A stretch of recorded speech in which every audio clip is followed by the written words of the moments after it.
अमरावती की पुण्य भूमि से शीतला माता, शिला माता, जम्बाई माता और मनसा माता के चरणों में नमन करता हूं। मैं देवनारायण भगवान को प्रणाम करता हूं। मैं तेजाजी महाराज के चरणों में नमन करता हूं और मैं जनता जनार्दन को भी अनेक अनेक वंदन करता हूं। मैं सामने जो दृश्य देख रहा हूं, राजस्थान की जनता जनार्दन का इतना बड़ा जन सैलाब, आपका ये उत्साह, आपका ये जोश 4 जून का संकेत दे रहा है।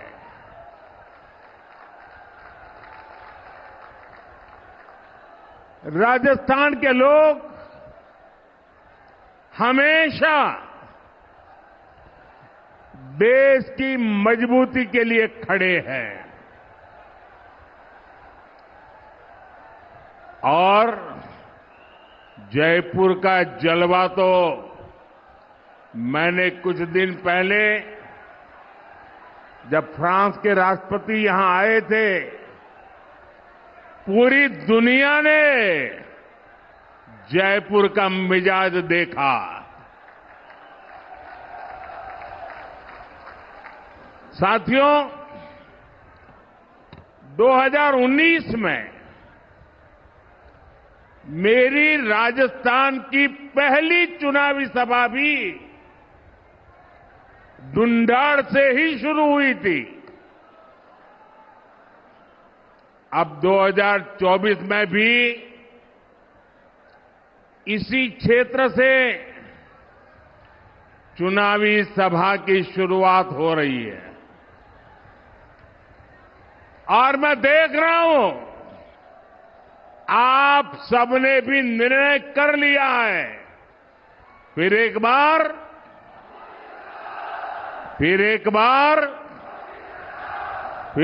बार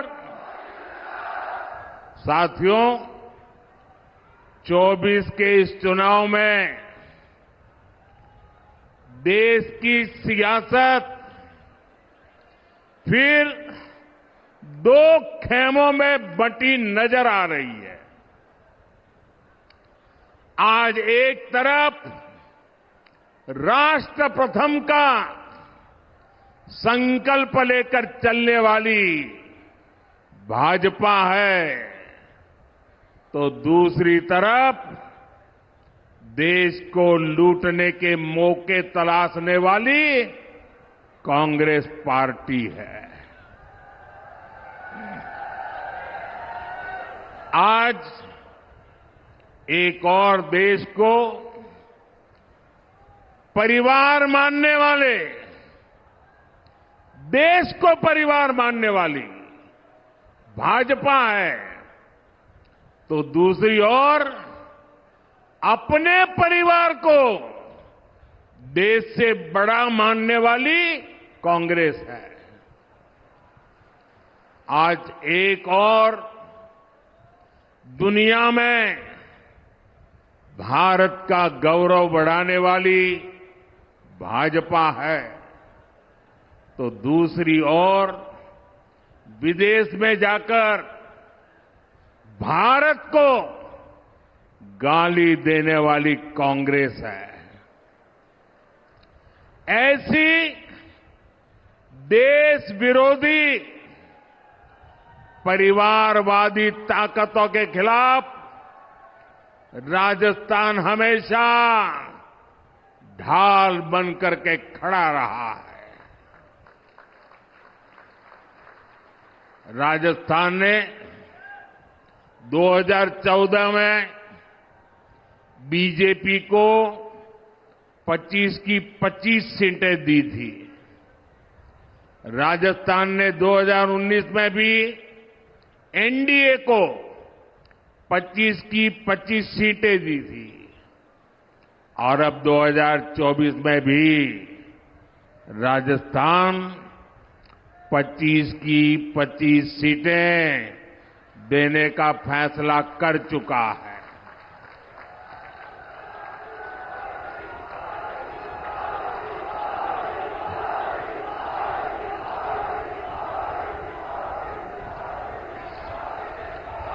पूरा राजस्थान कह रहा है 4 जून 4 जून 4 जून 4 जून साथियों 2024 का ये लोकसभा चुनाव कोई सामान्य चुनाव नहीं है। ये चुनाव विकसित राजस्थान और विकसित भारत के संकल्प का चुनाव है। ये चुनाव भारत को दुनिया की तीसरी सबसे बड़ी अर्थव्यवस्था बनाने के लिए है।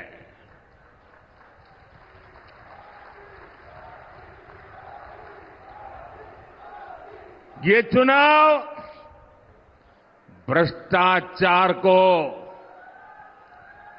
जड़ से उखाड़ फेंकने के लिए है। ये चुनाव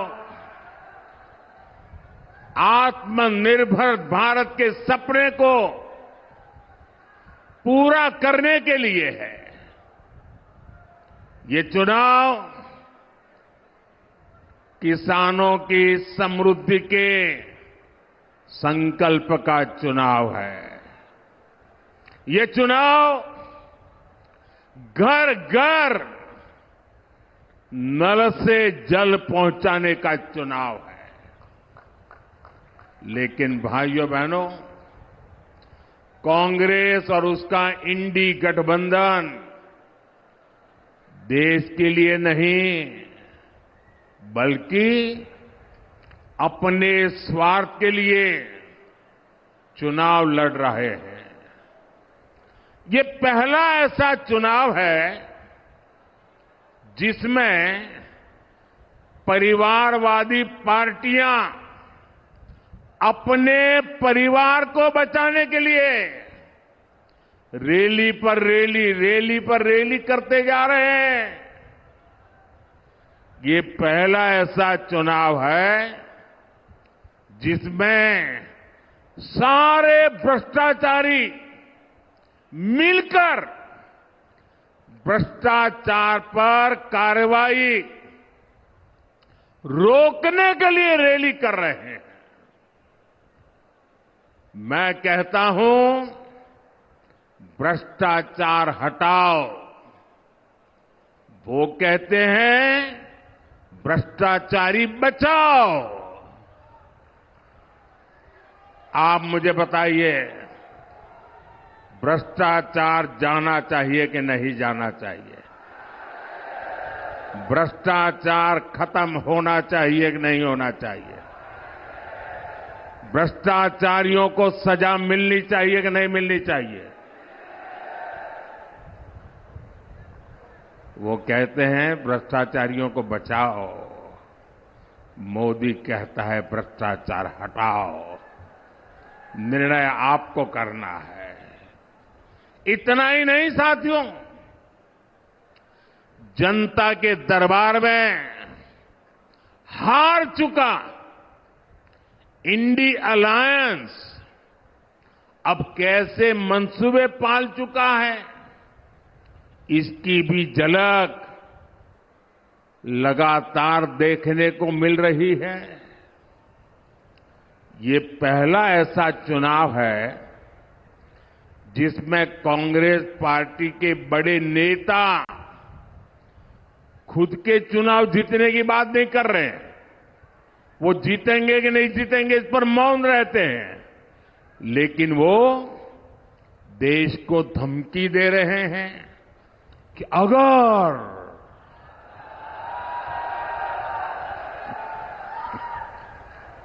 अगर बीजेपी जीती तो देश में आग लग जाएगी।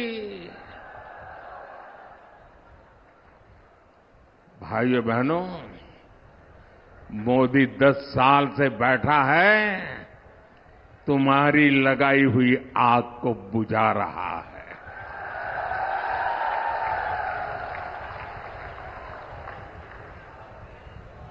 कांग्रेस के लोग अपने खतरनाक इरादे जताना शुरू कर दिए हैं और इसलिए देश को बचाने के लिए,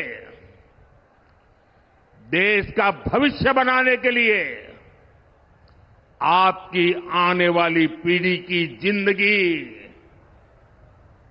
सुखी और समृद्ध हो, इसके लिए ये चुनाव बहुत अहम है। आज देश में बीजेपी की मजबूत और निर्णायक सरकार की जरूरत और ज्यादा बढ़ गई है। साथियों, मैं परिवारवादी पार्टियां और उनके भ्रष्टाचार पर सवाल उठाता हूं और इसलिए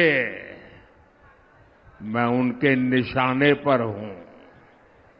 मैं जनता जनार्दन से पूछना चाहता हूं, क्या मुझे ऐसे सवाल उठाने चाहिए कि नहीं उठाने चाहिए? भ्रष्टाचारियों को देश में उजागर करना चाहिए कि नहीं करना चाहिए? उनके भ्रष्टाचार को खोल करके रखना चाहिए कि नहीं रखना चाहिए?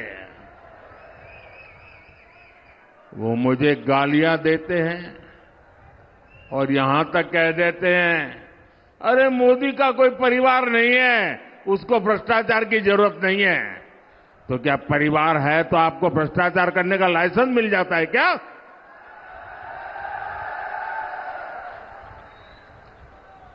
वो कुछ भी कहे, मेरे लिए तो आप ही मेरा परिवार है।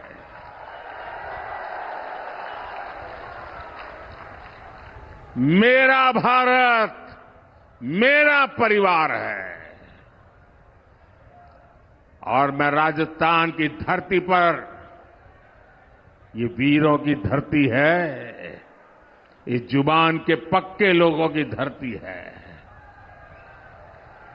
उस धरती पर कहना चाहता हूं, आपका सपना ही मोदी का संकल्प है।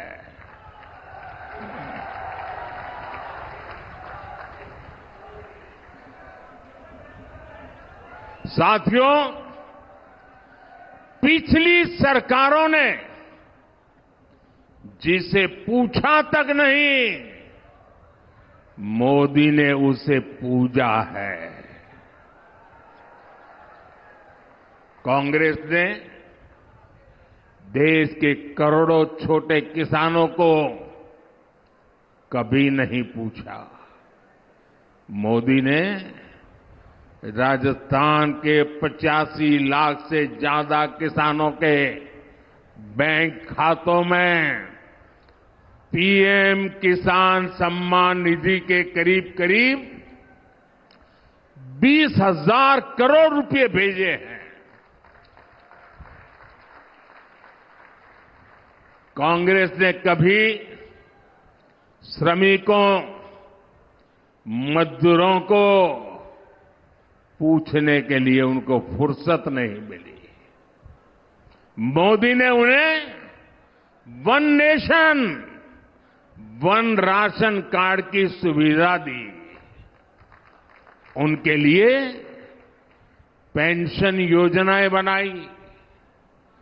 कांग्रेस ने देश के गरीबों को कभी नहीं पूछा। भाजपा सरकार देश के 80 करोड़ जरूरतमंदों को मुफ्त राशन दे रही है। और इतना ही नहीं, मेरी सरकार बहुत पहले निर्णय कर चुकी है, आने वाले 5 साल भी मुफ्त राशन मिलता रहेगा। मैं गरीब के घर का चूल्हा बुझने नहीं दूंगा। मैं भूखे पेट किसी बच्चे को सोने की नौबत आए, ये मुझे मंजूर नहीं है। दोस्तों, भाजपा ने करोड़ों गरीबों को पीएम आवास के जरिए पक्का घर दिया। और जब पक्का घर मिलता है तो सिर्फ 4 दीवारें मिलती है, ऐसा नहीं है। जिंदगी में पहली बार इसका एक एड्रेस तय होता है। जिंदगी में पहली बार वो स्वाभिमान की जिंदगी जीने की शुरुआत करता है। पहली बार वो जिंदगी में उस नए घर में, नए आशियाने में नए सपने बुनना शुरू कर देता है। भाजपा ने गरीब माताओं बहनों के लिए करोड़ों शौचालय बनाए। ये शौचालय ये सिर्फ कोई कंस्ट्रक्शन का काम है, इतना नहीं है। ये इज्जत घर है। वो लोग गरीबी से निकले हैं ना, उनको पता है कि माताओं बहनों को शौचालय न होने से कितना दर्द झेलना पड़ता था। या तो सुबह सूरज निकलने से पहले जाओ, या तो शाम को सूरज ढलने के बाद जाओ। दिन में जाना है तो पीड़ा सहन करती थी माताएं बहनें, जा नहीं सकती। ये दर्द गरीब मां का बेटा समझ सकता है।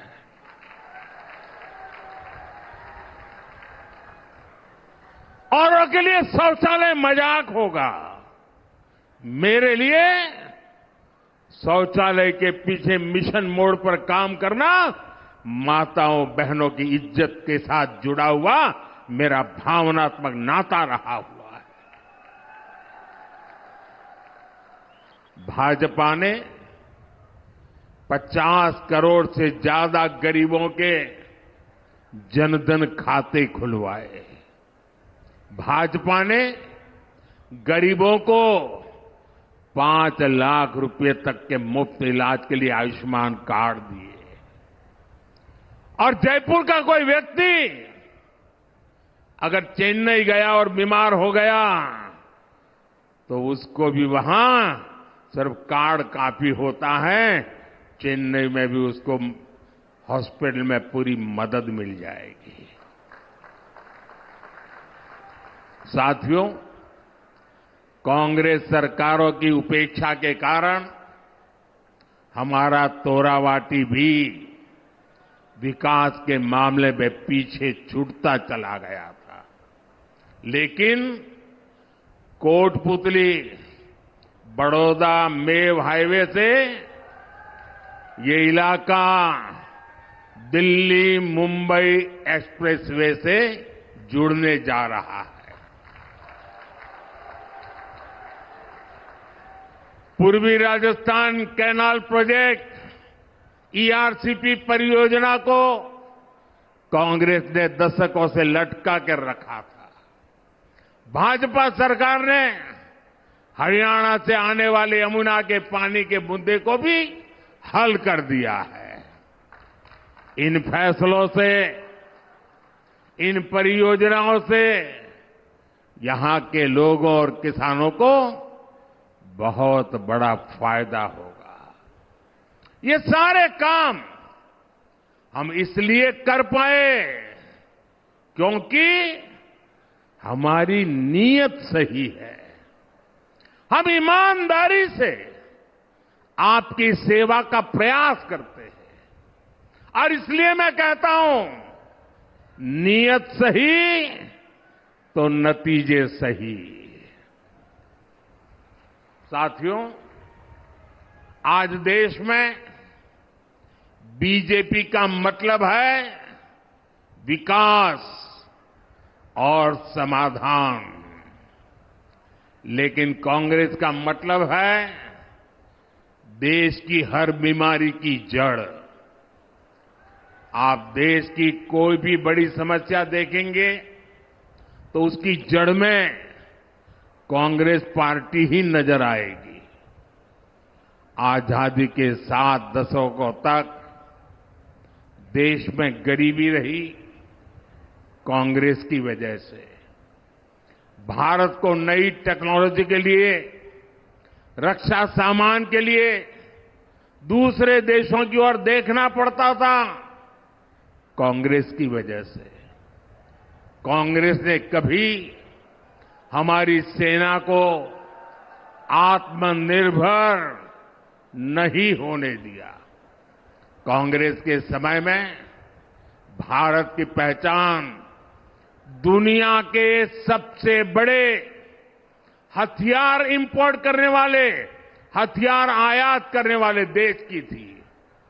आज भाजपा सरकार के समय भारत की पहचान भारत के हथियार का निर्यात करने वाले देश के तौर पर बन रही है। कल ही भारत ने डिफेंस एक्सपोर्ट में नया रिकॉर्ड बनाया है। आजादी के बाद पहली बार ऐसा हुआ है जब भारत ने 21,000 करोड़ रुपए का रक्षा सामान निर्यात किया है, एक्सपोर्ट किया है। भारत आज 80 से ज्यादा देशों को मेड इन इंडिया हथियार बेचता है। और इसलिए मैं फिर कहूंगा, नीयत सही तो नतीजे सही। साथियों, भारत की सफलता के बीच मैंने कभी, हर देशवासी इस बात को भली भांति जानता है, मैंने कभी ये दावा नहीं किया कि 10 साल में हमने सब कुछ पूरा कर दिया। मैंने ऐसा दावा कभी नहीं किया। लेकिन ये भी सच है कि जो काम आजादी के बाद 5-6 दशकों में नहीं हो पाए, वो काम हमने करके दिखाए हैं। देश को जिस गति की जरूरत थी, हमने उस गति से काम किया है। 2014 तक देश में 20,000 किलोमीटर रेल लाइन बिजली से जुड़ी थी। आपको आंकड़ा याद रहेगा, 2014 तक 20,000 किलोमीटर रेल लाइन बिजली से जुड़ी थी। कितनी, जरा बताएंगे? कितने किलोमीटर? 20,000 किलोमीटर। कितने किलोमीटर? इतने आजादी के बाद इतने सालों में 20,000 किलोमीटर। याद रहेगा? 10 वर्षों में मोदी ने 40,000 किलोमीटर से अधिक रेल लाइनों को बिजली से जोड़ दिया, इलेक्ट्रिफिकेशन कर दिया। कांग्रेस ने दशकों तक केवल गरीबी हटाओ का नारा दिया। बीजेपी ने 25 करोड़ गरीबों को गरीबी से बाहर निकाल करके दिखा दिया है। भाइयों बहनों, 370 मानो ऐसा बिजली का करंट था, ऐसा डरा के रखा था, कोई 370 को छुएगा तो पूरे देश में बिजली का करंट लग जाएगा। छूने को तैयार नहीं थी। इनको पता नहीं है ये मोदी है।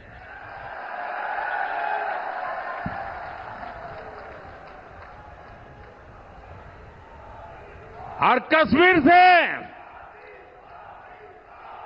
आर्टिकल 370 को खत्म करना हो,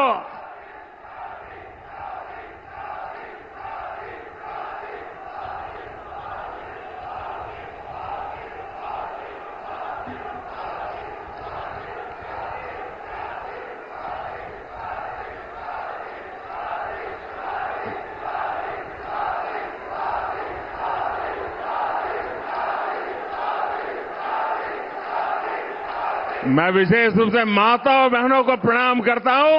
आपका ये आशीर्वाद, आपका ये उत्साह, मैं आपको विशेष प्रणाम करता हूं।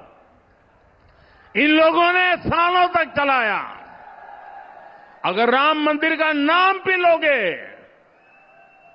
तो देश जल मरेगा, आग लग जाएगी। For more such videos, subscribe to the NewsX YouTube channel, hit the bell icon.